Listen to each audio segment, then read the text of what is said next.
Eroja eri puolilla maata. Monessa jäsenmaassa hallituspuolueiden kannatus laskee talouslaman takia. Kylmät yöt ja sateet ovat tuhonneet jopa puolet monien lintulajien poikasista.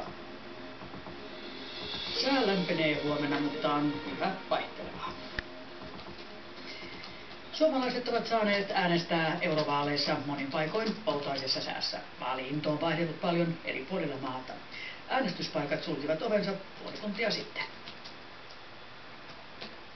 Manttimyöhäiset kävivät äänestämässä vielä 7 jälkeen Helsingin Itä-Pasilassa.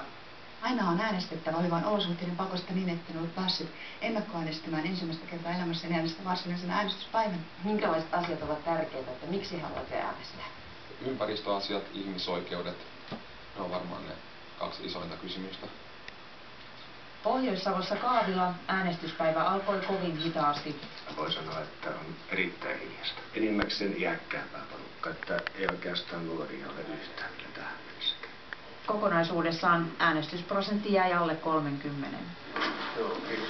Kaavila on vain tämä yksi äänestyspaikka, mihin kunnan etäisemmistä nurkista matkaa kertyy 40 kilometriä.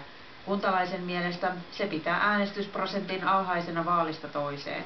Ihmiset eivät sitten lähde pelkän äänestyksen takia sunnuntaipäivänä tänne Kaaville äänestämään. Myös Etelä-Karjalassa Luumäellä oli hiljaista kuntavaaleihin verrattuna. Kunnallisvaaleissa on ihan ehdottomasti se näkee, että ihmiset 9 rynttää ja niillä on ihan selkeä tavoite, ketä ne lähtee sitten varmaan äänestämään. Tuossa kopissa päätin vasta lopulta, että kumpi 2 vaihtoehtoa oli. Jos on Luumäellä ja Kaavilla äänestäminen laiskaa, niin Helsingin Paloheinässä äänestysvilkkaus on maan kärkeä.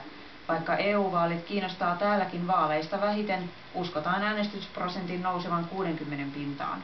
Kyllä itsessään selvä on, että äänestää, mutta valintajana on ihan helppo.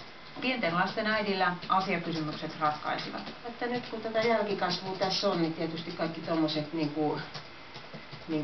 tämmöiset sosiaaliset asiat ja ympäristöasiat on niitä, että se on ruvennut enemmän katsoa näiden lasten myötä se tulevaisuuteen.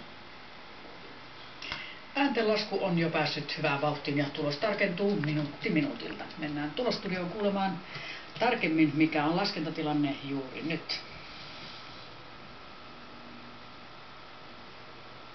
Äänistä on laskettu noin 40%, eli myös vaalipäivän ääniä on ehditty jo laskea, ja katsotaanpas paketti tästä tämänhetkisestä tulostilanteesta.